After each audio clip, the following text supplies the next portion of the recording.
जय श्री राम दोस्तों, स्वागत है आपका अपने YouTube चैनल द धर्मा हिंदू में। मैं फिर से एक बार आप लोगों के लिए एक नई इतिहास लेकर प्रस्तुत हूँ।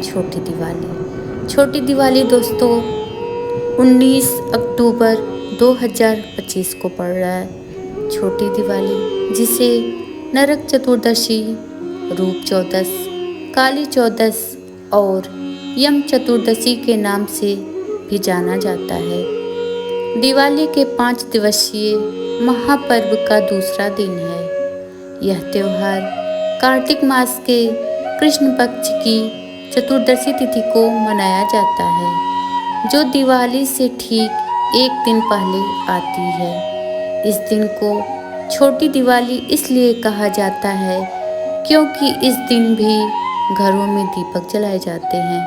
विशेष रूप से 14 दीपक जलाने की परंपरा है। पौराणिक कथाओं के अनुसार द्वापर युग में नरकासुर नामक एक अत्यंत क्रूर राक्षस राजा था। उसने अपने अत्याचारों से तीनों लोकों में हाहाकार मचा रखा था। नरकासुर ने वरुण का छत्र, आदित्य के कुंडल और देवताओं की मणि छीन ली थी और स्वयं को तीनों लोगों का राजा घोषित कर दिया था। सबसे बड़ा अत्याचार यह था कि उसने लगभग 16,000 कन्याओं और महिलाओं का अपहरण कर उन्हें अपने बंदी गृह में कैद रखा था। देवताओं और साधु संतों के कष्टों से व्याकुल होकर देवराज इंद्र भगवान श्री कृष्ण की शरण में गए। भगवान कृष्ण ने सभी को नरकासुर के आतंक से मुक्ति दिलाने का आश्वासन दिया। नरकासुर को स्त्री के हाथों मरने का श्राप प्राप्त था, इसलिए भगवान श्री कृष्ण अपनी पत्नी सत्यभामा को सारथी बनाकर गरुड़ पर सवार होकर नरकासुर की राजधानी पहुँचे।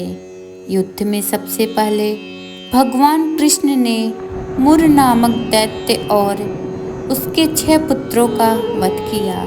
इसके बाद सत्यभामा की सहायता से कार्तिक मास के कृष्ण पक्ष की चतुर्दशी तिथि को नरकासुर का वध किया। नरकासुर के वध के बाद भगवान कृष्ण ने उसकी कैद से 16,000 महिलाओं को मुक्त कराया। समाज में इन महिलाओं की मर्यादा बनाए रखने के लिए भगवान कृष्ण ने उन सभी से विवाह किया। बाद में ये सभी महिलाएं भगवान श्री कृष्ण की 16,000 पटरानियों के नाम से जानी गई। इस महान विजय की खुशी में उस दिन दीपक जलाए गए और चारों तरफ दीप दान किया गया।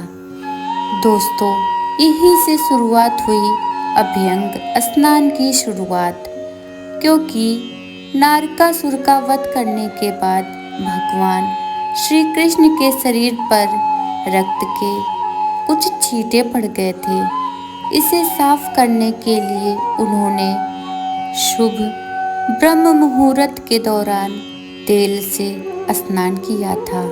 यही कारण है कि आज भी इस दिन शरीर पर तेल लगाकर अभ्यंग स्नान किया जाता है और उपटन भी लगाया जाता है।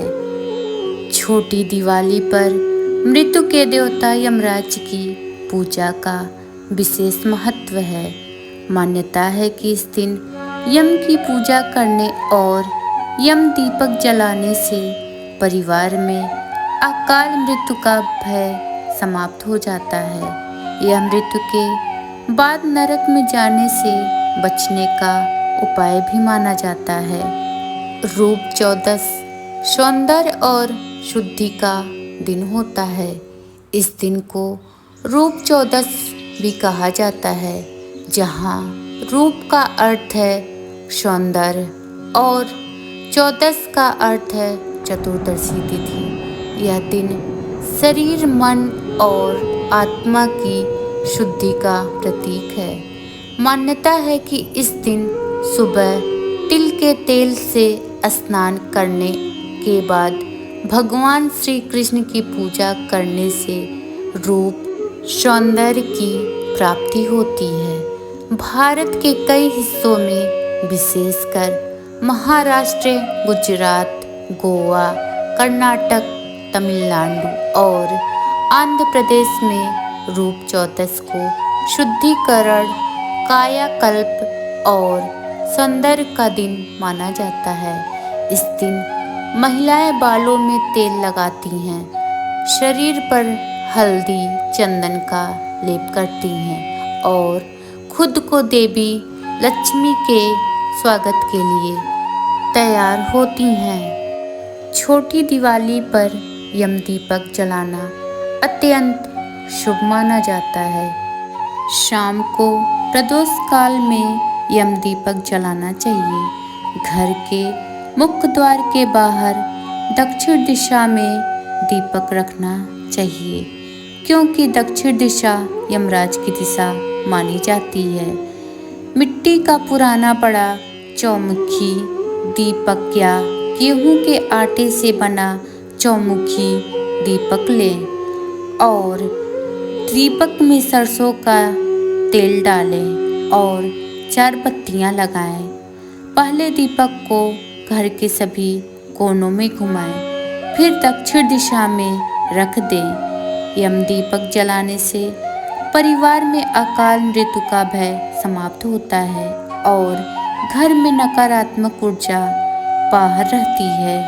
नरक चतुर्दशी का पर्व बुराई पर अच्छाई की विजय का प्रतीक है।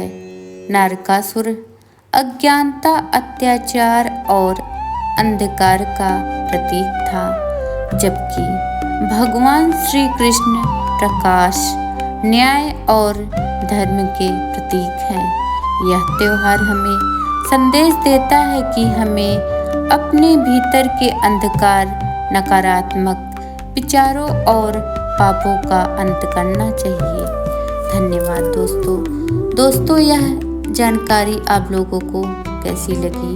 अगर पसंद आई होगी तो हमारी वीडियो को लाइक और कमेंट बॉक्स में जय माँ लक्ष्मी और चैनल को सब्सक्राइब जरूर कीजिएगा।